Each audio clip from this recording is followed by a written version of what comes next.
요한복음 8장 31절부터 38절까지입니다. 다 같이 일어나서 말씀 공부하시겠습니다.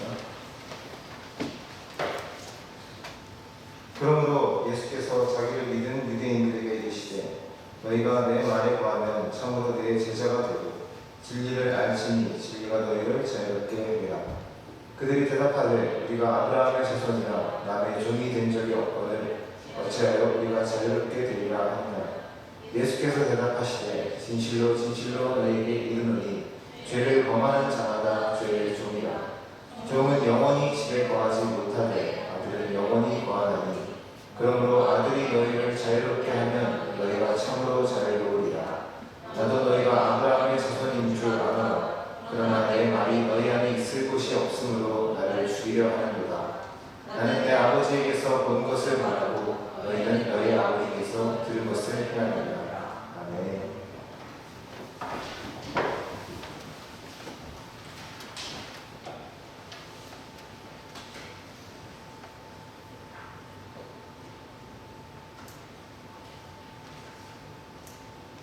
오늘 놀이 코너로 설거지로 수업을 나누셨습니다. 역시 똑같은 질문하겠습니다. 요한복음 8장 31절부터 38절 지난 주간 읽으신 분? 와우, 할렐루야, 감사합니다. 내가 보니까 카톡방에 안 올리고 있다가 어제 올렸죠? 깜빡하고 다 알고 계시나 했더니 늦게 올렸는데도 이미 주보에 있는 거 기억하고 읽으셨죠? 감사합니다. 이게 좀 문화가 되고 여러분 삶이 됐으면 좋겠어요. 최소한도의 말씀 한 구절이라도 준비했으면 좋겠습니다. 이렇게 말씀을 매주 묵상해서 진리를 깨닫는 그런 기쁨을 맛볼 수 있기를 축원합니다. 그래야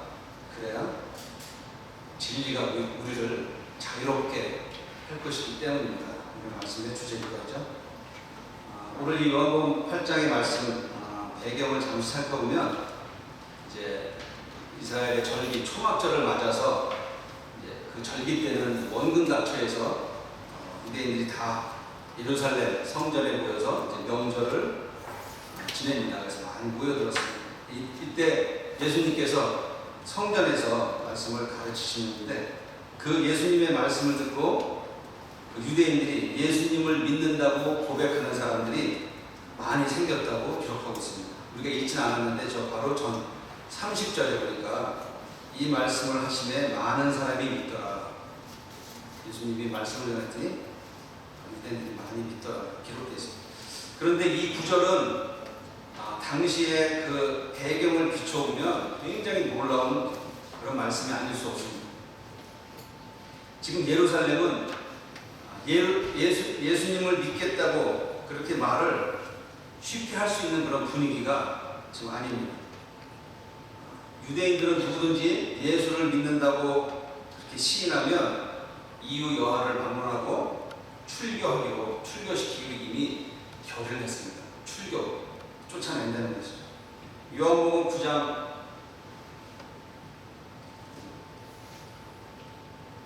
9장 22절에 함께 읽겠습니다. 시작.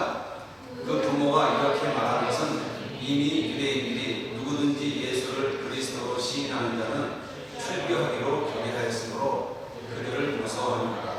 이 말씀은 이제 뒤에서 나오는데 무슨 말이냐면요, 맹인 아들이 예수님이 눈을 뜨게 됐어요. 맹인 아들을. 그런데 이제 그 유대인들이 또 안식일에 눈을 뜨게 했어요. 시비를 걸기 위해서 누가 눈을 뜨게 해주냐 이렇게 물었는데 예수님이라고 이렇게 대답을 못하고 회피하고 그런 있는 상황이었습니다. 왜냐하면 그렇게 얘기하면 그 사회에서 왕따를 당하기 때문에 그게 두려웠던 것이죠. 그래서 함부로 예수가 메시아라고 말할 수 있는 그런 분위기가 아니고, 만약에 말하면 말할 수 없는 그런 공포 분위기, 이 예루살렘 거리를 뒤덮고 있었던, 그러므로 사회적으로 완전히 매장당하는 그런 상황 속에서 예수를 믿는다고 고백한다는 것은, 만약에 그런 사람이 있다면 그 사람의 믿음은 굉장히 순수할 뿐 아니라 어떤 시험에도 꺾이지 않을 그런 강한 믿음의 소유자라고 생각할 수 있습니다. 그리고 예수님도 그들을 보시고 흡족해 하시면서 그들의 믿음을 칭찬하실 거라고 그렇게 기대할 수 있습니다. 여러분이라면 어떻게 했을까요? 예수를 그리스도로 시인하면 그 사회에서 왕따를 당합니다. 그리고 그런 왕따당한 그걸 각오하고 여러분도 계속 예수님을 믿고 따르겠습니까? 그런데 지금도 우리는 이런 도전을 계속 받고 있습니다. 학교에서는 혹시 친구들이 주일날 놀러 가자 하면 여러분 안 돼, 나는 예배 드려야 돼. 하나님께 예배 드려야 되기 때문에 나는 주일날 못 가. 이렇게 말할 수 있습니까? 우리 직장 다니시는 여러분, 회사에서 주일날 출근하라고 합니다. 그러면 저는 못합니다. 저는 하나님께 예배를 드려야 되고 주일은 철저히 지켜야 됩니다. 대신에 다른 날 더 열심히 가겠습니다. 이렇게 당당하게 말할 수 있습니까? 쉬운 얘기는 아니죠. 그런데 본문에서 이런 대단한 믿음이라는 기대를 하고 본문을 읽어 내려가다 보면 대단히 당황하게 만드는 그런 대목이 나옵니다. 자기를 그리스도로 믿겠다는 유대인들에게 예수님은 이렇게 말씀합니다. 31절 42절 지금은 한번 같이 읽겠습니다. 다시 시작. 그러므로 예수께서 자기를 믿은 유대인들에게 이르시되 너희가 내 말에 거하면 참으로 내 제자가 되고 진리를 알지니 진리가 너희를 자유롭게 하리라. 진리를 내 말에 거하면 참으로 내 제자가 된다. 이 말 뜻은 거한다는 것은 이제 함께 산다는 뜻이죠. 함께. 예수님의 말씀과 예수님은 분리될 수가 없죠. 말씀이신 예수님. 그럼 예수를 믿는다는 것은 예수님의 말씀을 따라 산다는 것을 의미합니다. 그래야 예수님의 참 제자가 될 수 있다고 지금 얘기하고 있는 겁니다. 또 진리를 알지니 진리가 너희를 자유롭게 하리라. 이 말씀의 의미는 예수님의 말씀이 진리죠. 진리는 변하지 않는 거예요. 근데 이 세상에는 변하지 않는 것이 없습니다. 오직 예수님만이, 그리고 예수님의 말씀만이 변하지 않죠. 그래서 이 진리는 죄에서 우리를 자유롭게 하고 올무에서 벗어나게 하는 그런 능력을 갖추고 있습니다. 죄의 종이 되어 있는 인간이 그리스도의 이 진리의 말씀을 믿음으로써 죄의 씻음을 받고 죄로부터 자유롭게 된다는 그런 말입니다. 하나님께서 애굽에 포로되었던 이스라엘 백성을 자유롭게 하신 것처럼 그리스도는 사단의 권세 아래 닫혀 있는 모든 영혼을 자유롭게 하신다는 것입니다. 이는 그리스도께서 무덤에 들어가셨다가 다시 일어나 무덤에서 자유롭게 되신 사건을 예표하고 있습니다. 율법은 지금까지 금지하는 것과 처벌에 관한 그런 규정들 뿐이어서 사람들을 올가매고 있었습니다. 그러나 예수님의 말씀은 그런 또 한 번의 율법이 아니고 그러한 초등학문에서 벗어나는 자유인 것입니다. 그런데 예수님이 의도하신 말씀의 의미는 달랐습니다. 저 31절, 32절에서 말씀은 너희들은 믿는다고 말하지만 내 말에 거하고 있지 않기 때문에 내 제자가 아니다. 너희는 진리와 자유롭게 하는 은혜가 무엇인지 아직도 모르고 있다. 이런 분위기로 지금 예수님을 말씀하고 있는 것입니다. 공포 분위기에서 예수를 믿는다고 고백할 정도면 그 믿음이 대단할 것 같은데 어떻게 예수님의 눈에는 그 믿음이 거짓된 믿음으로 비쳤을까요? 참신앙이 아니라 단순하게 껍데기로 믿는 것, 그것을 예수님은 간파하셨던 것입니다. 유대인들이 이 말씀을 듣고서 감격하여서 주여 옳습니다. 아멘. 이라고 했으면 문제는 좀 간단했을 텐데 그러나 유대인들이 보인 반응은 주님께서 왜 그런 말씀을 하셨는지 우리에게 충분히 짐작할 수 있게 해주십니다. 입으로는 예수를 믿는다고 고백하지만 그들의 믿음이 순수하고 진실한 믿음이 아니라는 것을 예수님은 알고 계셨습니다. 예수님은 유대인들의 믿음이 그들의 고백에도 불구하고 실상은 심각한 문제를 가지고 있다는 것을 간파하신 것입니다. 33절 우리 함께 읽겠습니다. 시작. 그들이 대답하되 우리가 아브라함의 자손이라 남의 종이 된 적이 없거늘 어찌하여 우리가 자유롭게 되리라 하느냐. 정말 놀라운 얘기가 아닐 수 없습니다. 뻔한 거짓말로 자신들의 들킨 속마음을 무마하려는 그런 의도가 보입니다. 더 기가 막힌 것은 어떻게 예수를 믿는다고 하는 사람들이 이 뒤에 예수님이 귀신 들렸다고 또 나중에는 돌멩이를 들고 그를 쳐서 죽이려고 했는지 의문을 갖지 않을 수 없습니다. 하지만 우리가 다시 생각해보면 그것이 그렇게 이상한 일도 아닙니다. 예수님을 팔아먹고 배신한 사람이 예수를 믿는다고 따라다닌 12명의 제자 중에 그 중에 있었다는 사실. 또 기독교 핍박사를 살펴보면 수많은 순교자가 그 피가 강물에 이를 정도로 많이 피를 흘려 죽었는데 그 사건 하나를 들춰보면 그 핍박했던 사람, 그 죽였던 그 사람들이 다 대부분이 교회에서 나온 사람들이죠. 믿는다고 하는 사람들이 오히려 믿는 형제들에게 핍박의 칼을 들이댔던 것입니다. 여러분 지금도 기독교 안티들은 다 교회 출신입니다. 자, 이러한 역사적인 사실을 비춰볼 때 믿는다고 하다가 금방 얼굴을 돌려 예수님을 향해 돌멩이를 든 사람들을 이상하게 생각할 필요가 없습니다. 그런 의미에서 이 말씀력이 우리에게 주시는 교훈은 사이비 신앙에 대한 경고임을 알아야 합니다. 사이비 신앙은 무신앙, 즉 신앙이 없는 것과 똑같이 불행한 것입니다. 어떤 면에서 거짓 믿음은 믿음이 없는 것보다 오히려 더 불행할 수 있다는 것을 본문이 우리에게 말해줍니다. 자, 그렇다면 무엇이 거짓 믿음일까요? 거짓 믿음이란 어떤 것을 얘기할까요? 우리 본문을 통해서 두 가지만 한번 살펴보겠습니다.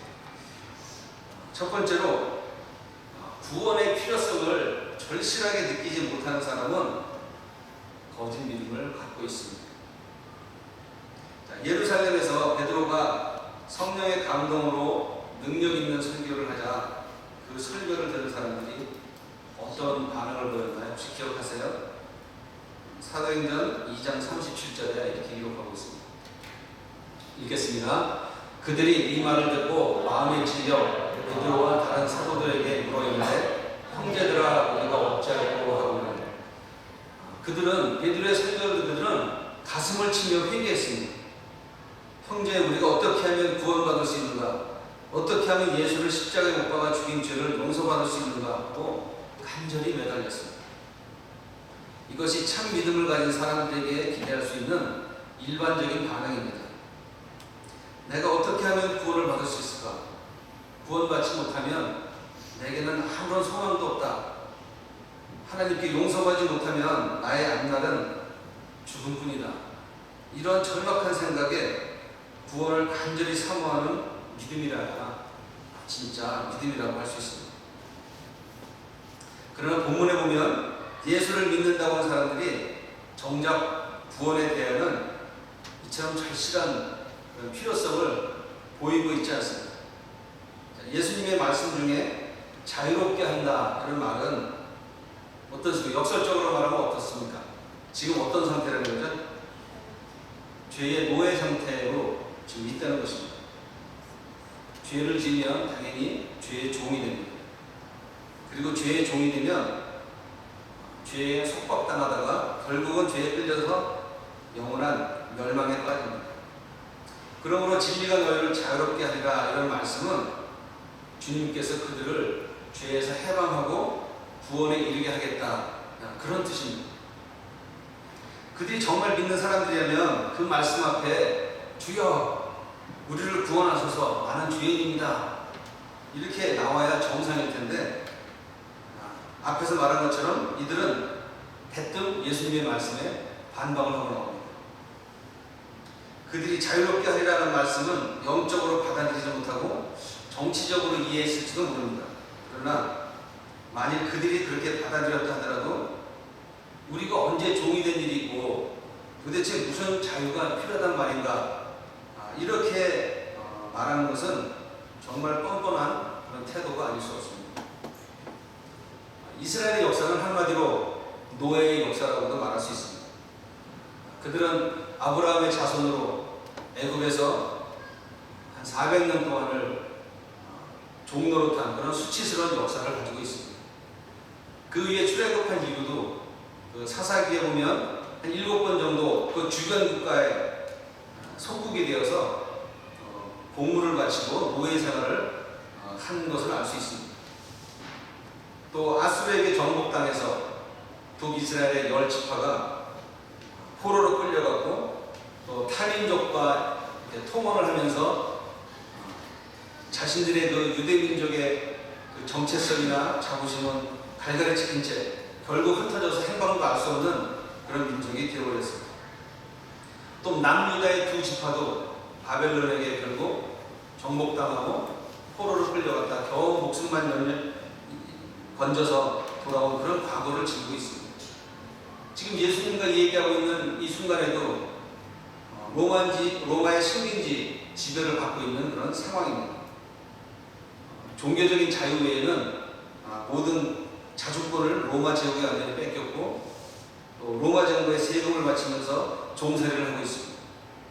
그런데 이런 처지에 있으면서도 오히려 우리가 언제 종된 적이 있느냐, 우리에게 도대체 무슨 자유가 필요하냐, 이렇게 묻는 뻔뻔함을 보이고 있습니다. 이런 말을 하는 그들에게서 우리가 구원이 절실히 필요하다, 이런 것을 전혀 느낄 수 없습니다. 여러분에게도 물어보겠습니다.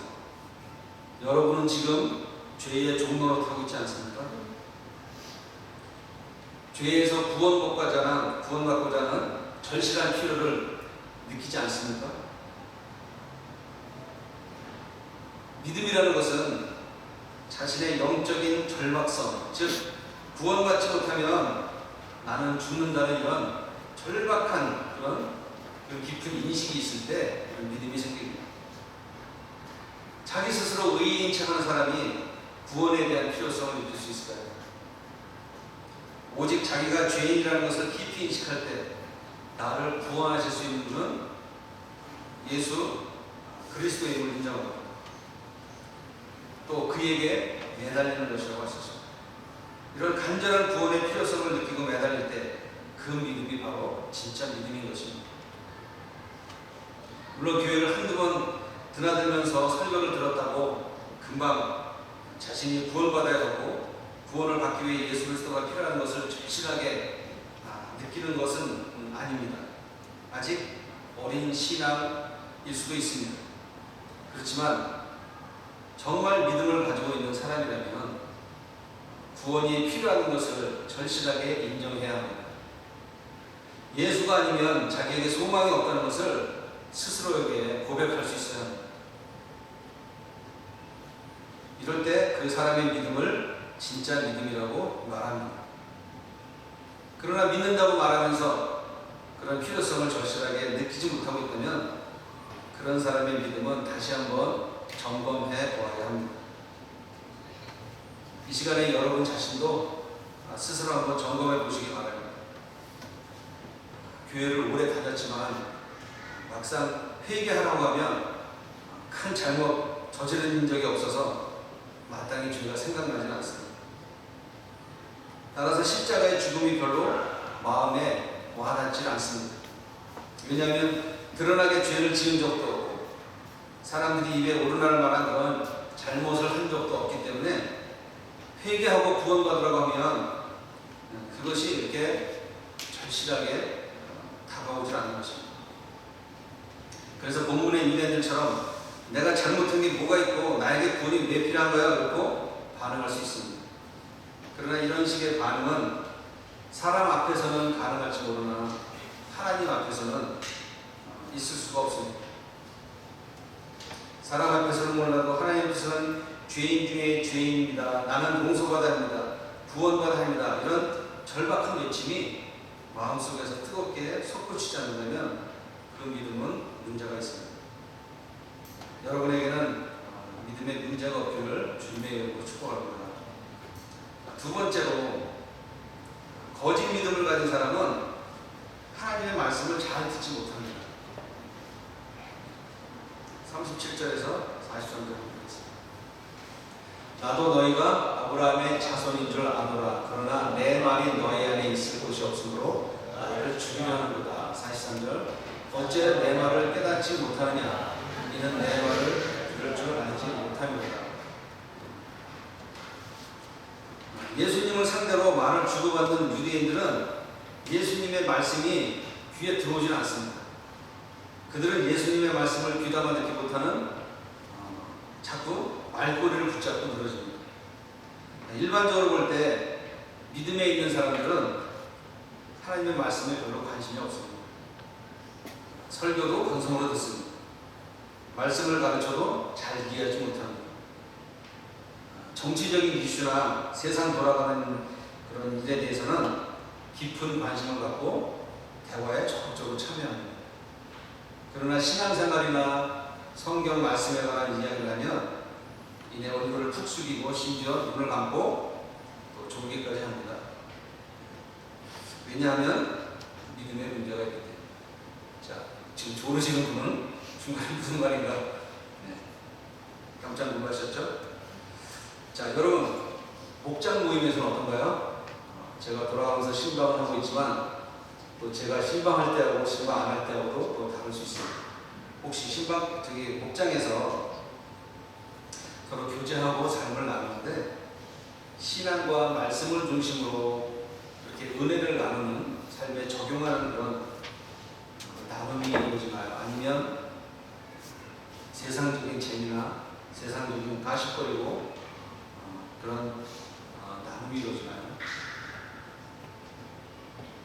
자, 교회를 몇 년 다녀도 심지어는 모태신앙이어도 하나님 말씀에 대해서 매력을 느끼지 못하는 사람들이 더러 있습니다. 성경 말씀을 읽는 것이 고역입니다. 고역. 신앙 이야기를 하면 몸이 쑤시고 불편해서 견디지 못합니다.